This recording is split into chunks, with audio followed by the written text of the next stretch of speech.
Hello friends. So இன்றைக்கி வந்து நம்ம வீடு கட்டுறதுல பூமி பூஜையிலேருந்து பேஸ்மெண்ட் வரைக்கும் இருக்க ஸ்டேஜஸை ஒரு சின்ன சின்ன கிளிப்ஸில் நம்ம பார்ப்போம், என்னென்ன ப்ராசஸ் இருக்குது அப்படிங்கிறத.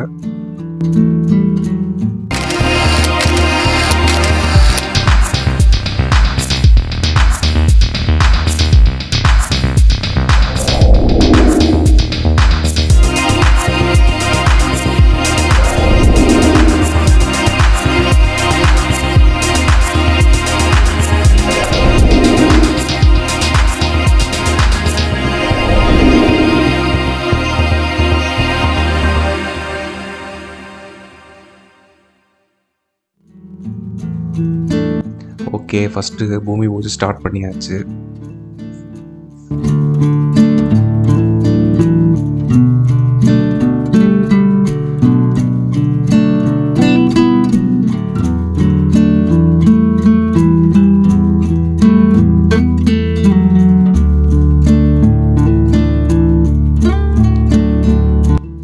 ஸோ சைட் வந்து நல்லா நார்த் ஈஸ்டில் ஒரு கார்னர் சைட்டாக அமைஞ்சிருக்கு.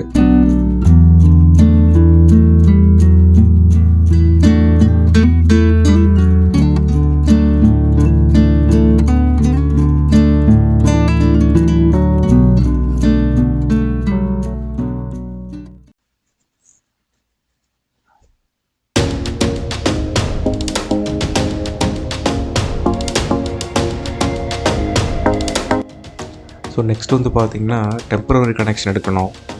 புதுசாக வீடு கட்டும்போது அந்த டெம்பரரி கனெக்ஷன் அப்ளை பண்ணி ஒரு 2 or 3 days கழிச்சு நமக்கு அந்த ப்ரொவிஷன்ஸ் வந்து செட் பண்ணணும்.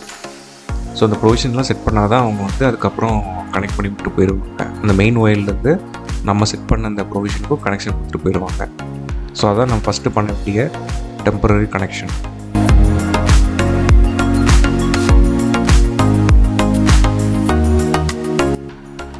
அடுத்து ஆல்ரெடி வந்து போர் போட்டாச்சு. இப்போ வந்து இது மோட்டரை வந்து மாட்டணும். ஸோ அதுக்காக தான் வெயிட்டிங். மோட்டருக்கான ஒயர் வந்துருச்சு. மோட்டரும் வந்து நல்ல பிராண்டட் ஐட்டமே போட்டாச்சு.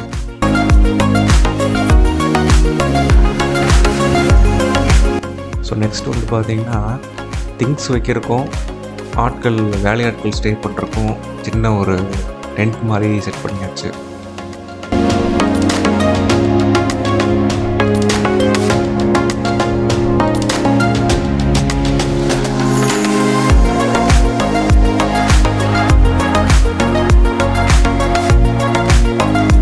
ஸோ அடுத்து வந்து பார்த்திங்கன்னா காலம் மார்க்கிங். நான் வந்து ஸ்ட்ரக்சர் இன்ஜினியர்கிட்ட கொடுத்து ப்ராப்பராக காலம்லாம் வந்து எத்தனை வரணும், என்ன மாதிரி மெட்டீரியல்ஸ் போட்டு டிசைட் பண்ணியாச்சு. ஸோ அதுக்கான காலம் வந்து இன்ஜினியர் மார்க் பண்ணியாச்சு. ஸோ இப்போ அந்த காலத்தில் வந்து பேஸ்மெண்ட் வந்து எடுக்கிறாங்க. எவ்வளோ ஃபீட் டெப்த்து போகுதோ அந்த கெட்டின்னு சொல்லுவாங்க, ஒரு பாறை வர வரைக்கும், அந்த பாறை வர வரைக்கும் எடுத்துகிட்டு ஸ்டாப் பண்ணிடுவாங்க. இப்போ இன்கேஸ் 6 feet போகுது ஒரு காலமில் அப்படின்னா 6 feet பண்ணுவாங்க. சில இடத்துல பாறை வந்து 3 feetலேயே வந்துருச்சு அப்படின்னா அதோட ஸ்டாப் பண்ணிடுவாங்க.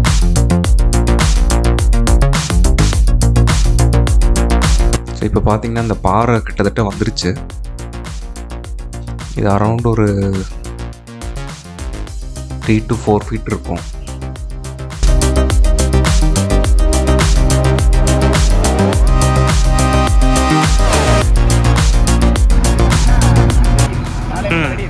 ஓகே ஓகே, இது போதும். இது க்ளீன் பண்ணால் இன்னொரு 5 அடி கிட்டத்தட்ட வரும்.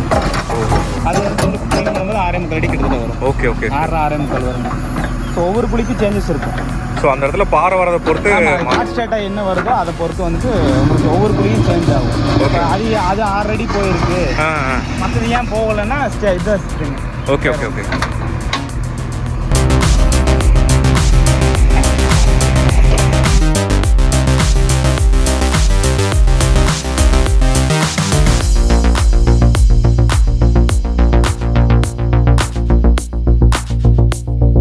ஓகே, இப்போ ஆல்மோஸ்ட் எல்லா ஆல்மோஸ்ட் ஒரு 18 காலம்ஸ் போட்டிருந்தோம். எல்லாம் எடுத்தாச்சு பேஸ்மெண்ட்டு. இனி அடுத்து வந்து பார்த்திங்கன்னா அந்த ஃபூட் அப்படின்னு சொல்லுவாங்க. நம்ம இப்போ தோணுன இடத்துல மேட் மாதிரி கம்பியில் டிசைன் பண்ணி பண்ணுவாங்க. ஸோ இனிமேல் அந்த கோர் மெட்டீரியல்ஸ் மண், சிமெண்ட்டு இந்த மாதிரி ஐட்டங்கள்ஸ்லாம் வந்து நம்ம சைட் பக்கத்தில் இறக்கியாச்சு. இப்போ வந்து எம்சான் வந்து அன்லோட் பண்ணிகிட்டு இருக்காங்க.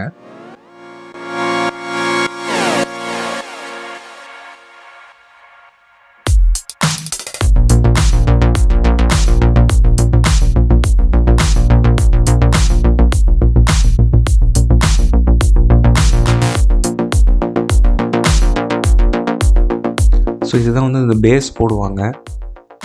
அந்த அடியில் அந்த ஃபூட்டிங், அந்த அஸ்திவாரத்தோட அந்த ஃபூட் வந்து நல்லா ஸ்டேபிளாக பிடிக்கிறதுக்காக இதே பேர் மெட்டல் போடுறதுன்னு சொல்லுவாங்க. பெரிய கற்களை நிரப்பி அப்புறம் சிமெண்ட்டை கரைச்சி விடு, அந்த மாதிரி ஒரு ஸ்டேஜ் இது. ஒரு நல்லா க்ரிப்பாக பிடிக்கிறதுக்காக அந்த மேட்.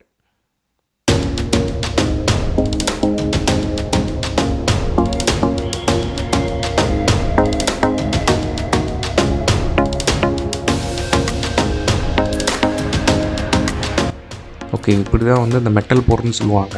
இந்த ஃபூட்டிங் இதுதான் வந்து நம்ம வீடோட கால் பகுதி மாதிரி கூட நம்ம சொல்லலாம். ஸோ இது எந்தளவுக்கு நம்ம ஒரு கிளியர் ப்ராசஸில் பண்ணுறோமோ அந்தளவுக்கு ஸ்ட்ராங் கிடைக்கும்.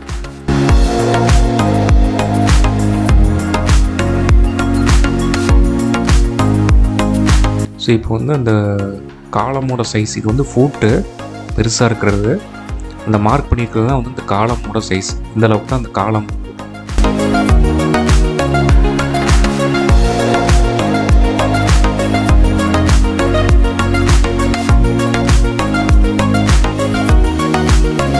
ஸோ இப்படி எல்லா குழிலையும் வந்துட்டு மெட்டல் போட்டு அந்த இதை வந்து மார்க் பண்ணியிருக்காங்க, எந்த இடத்துல வந்து ரைஸ் பண்ணணும் அப்படின்ட்டு. இது எல்லாமே ஸ்ட்ரக்சரல் டிசைன் பேஸ் பண்ணி பண்ணுவாங்க. அடுத்து வந்து முக்கியமான விஷயம், கம்பி எடுத்தாச்சு. இனிமேல் தான் கம்பி கட்டுற கதையெல்லாம் வரும் பில்டிங்கில். ஸோ எல்லாமே டாட்டா ஸ்டீல் எடுத்தாச்சு. அது மாதிரி சிமெண்ட் ஐட்டமும் அல்ட்ராடெக்கே போயாச்சு.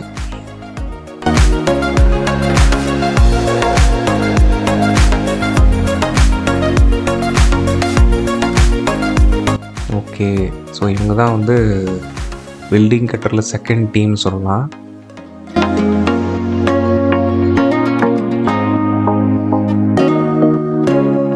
சென்ட்ரிங் ஒர்க் ஃபுல்லாக இவங்க தான் பார்ப்பாங்க. இதுக்குன்னு தனி ஒரு டீம் இருப்பாங்க, தனி மேஸ்திரி. ஸோ இவங்க வந்து இந்த காலமெல்லாம் வந்து as per design, structural engineering கொடுத்த அந்த ஃபூட்டுக்கு ஒரு டிசைன் கொடுத்துருப்பாரு, காலம்க்கு ஒரு டிசைன் கொடுத்துருப்பாரு.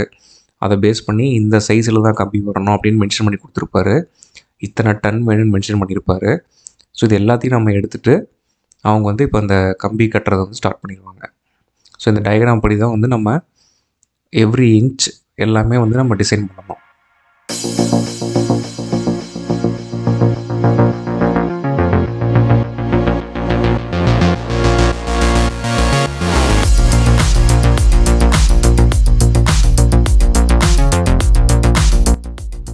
ஓகே, இப்போ ஒவ்வொரு காலமாக வந்து கட்டிகிட்டு இருக்காங்க. இப்போ ஆல்மோஸ்ட் ஒரு பாதிக்கு மேலே கட்டியாச்சு.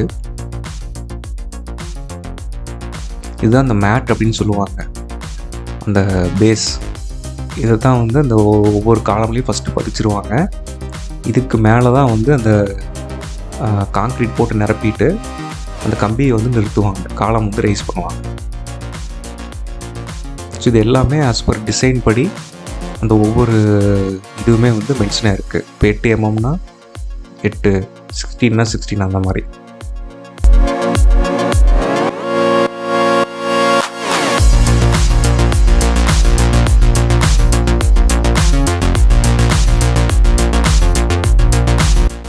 ஓகே, இப்போ ஆல்மோஸ்ட் எல்லா காலையும் நிறுத்தியாச்சு. இப்போ வந்து என்னென்னா நாங்கள் ரெடிமிக்ஸ் காங்க்ரீட் போயிட்டோம். அது கொஞ்சம் ஈஸியாகவும் இருக்கும். இன்னொன்று M20 கிரேட் வந்து ஸ்ட்ரக்சர் இன்ஜினியர் வந்து மென்ஷன் பண்ணிட்டாரு. ஸோ அந்த M20 கிரேட் அச்சீவ் பண்ணுறதுக்காக ரெடிமிக்ஸ் காங்க்ரீட் போயிட்டால் அது மெஷினில் இது பண்ணுறதுனால நல்லா இருக்கிறதாக பண்ணியாச்சு. ஸோ இந்த மாதிரி வந்து நம்ம அதை வந்து ஃபில் பண்ணணும். அந்த மேட்டை இது பண்ணி அந்த மேட் மேலே அதை ஃபில் பண்ணிடுவோம். இதுதான் வந்து அந்த ஃபூட், பில்டிங்கோட ஃபூட். இது ரெடிமிக்ஸ் காங்க்ரீட் போனதுனால நல்லா அவங்க சொன்ன அந்த இது வந்து அச்சீவ் ஆகிடும், அந்த குவாலிட்டி M20 கிரேட்.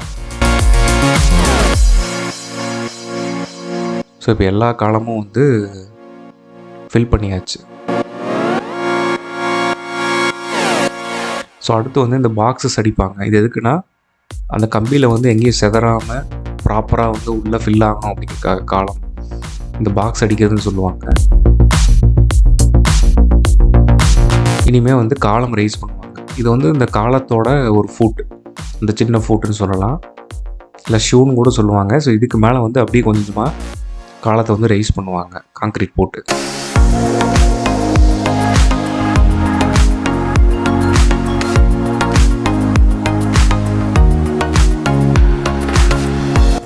ஸோ இந்த காங்க்ரீட் வந்து மேனுவலாக ஃபில் பண்ண ஆரம்பிச்சாச்சு.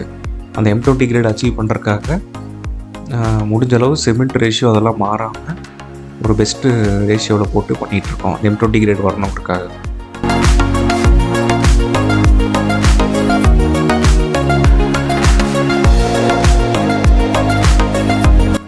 ஓகே, அடுத்து wire cut BRICS GEC brand எடுத்துட்டோம். ஸோ இதுவுமே வந்து நல்ல ஒரு குவாலிட்டியான பிரிக்ஸாகவே சூஸ் பண்ணியாச்சு.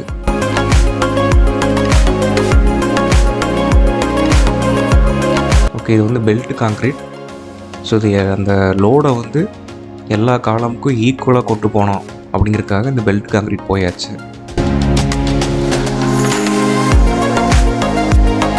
இப்போ அந்த பெல்ட் காங்க்ரீட் போட்டு அதுக்கு மேலே ஒரு லைன் வந்து செங்கலும் அடுக்கியாச்சு.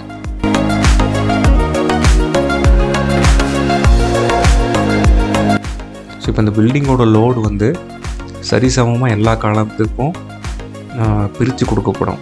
இன்கேஸ் ரொம்ப ஸ்ட்ரெஸ் ஏற்படும் போது.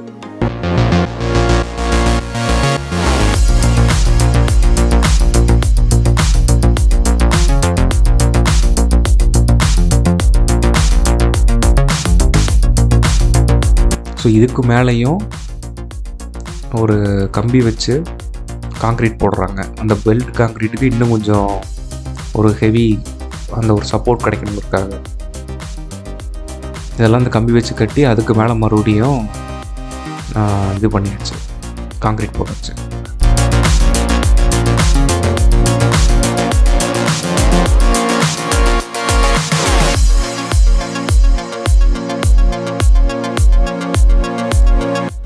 சுற்றி மரம் வச்சு அடிச்சிருக்காங்க அந்த காங்க்ரீட் வந்து பர்ஃபெக்டாக இருக்கணுங்கிறதுக்காக. அடுத்து வந்து பேஸ்மெண்ட்டுக்கு வந்து ஒரு 3 ஃபீட்டுக்கு செங்கல் வந்து ரைஸ் பண்ண ஆரம்பிச்சாச்சு.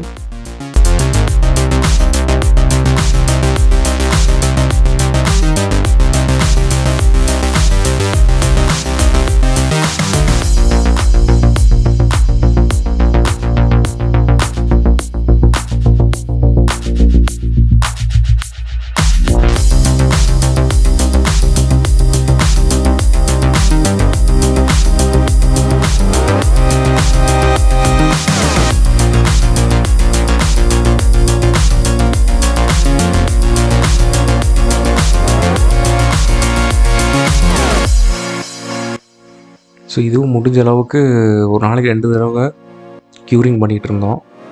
எவ்வளோ வந்து தண்ணி விடுறோமோ அவ்வளோக்கு அளவு வந்து பில்டிங் வந்து ஸ்ட்ராங்காகும்னு சொல்லுவாங்க.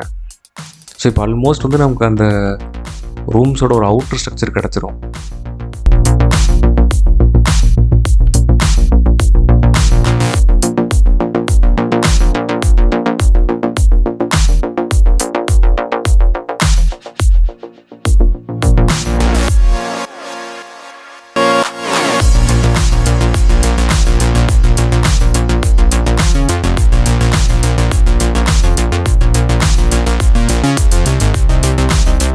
ஆல்மோஸ்ட் எல்லாமே வந்து 3 ஃபீட்டுக்கு வந்து ரைஸ் பண்ணியாச்சு. நீ அடுத்து வந்து பேஸ்மெண்ட் உள்ள இந்த கிரேவல்னு சொல்லுவாங்க, கிணத்து மண் சொல்லுவாங்க, இந்த போர் எடுத்த மண் சொல்லுவாங்க, அதை நிரப்பி தண்ணி வந்து வெளியிலேருந்து வாங்கி அதை ஃபில் பண்ணியாச்சு. ஏன்னா எந்த அளவுக்கு தண்ணி போடுறோமோ அந்தளவுக்கு தண்ணியை வந்து உள்ளே இஞ்சாது, அவ்வளோ ஸ்ட்ராங் ஆகிரும் இந்த பேஸ்மெண்ட்டு. ஸோ அதெல்லாம் வந்து பண்ணியாச்சு. ஓகே ஃப்ரெண்ட்ஸ், இந்த வீடியோவில் நம்ம பேஸ்மெண்ட் வரைக்கும் பார்த்துருக்கோம். நெக்ஸ்ட் வீடியோவில் அடுத்த ஸ்டேஜ் ஆஃப் கன்ஸ்ட்ரக்ஷன் பற்றி பார்ப்போம். தேங்க்யூ.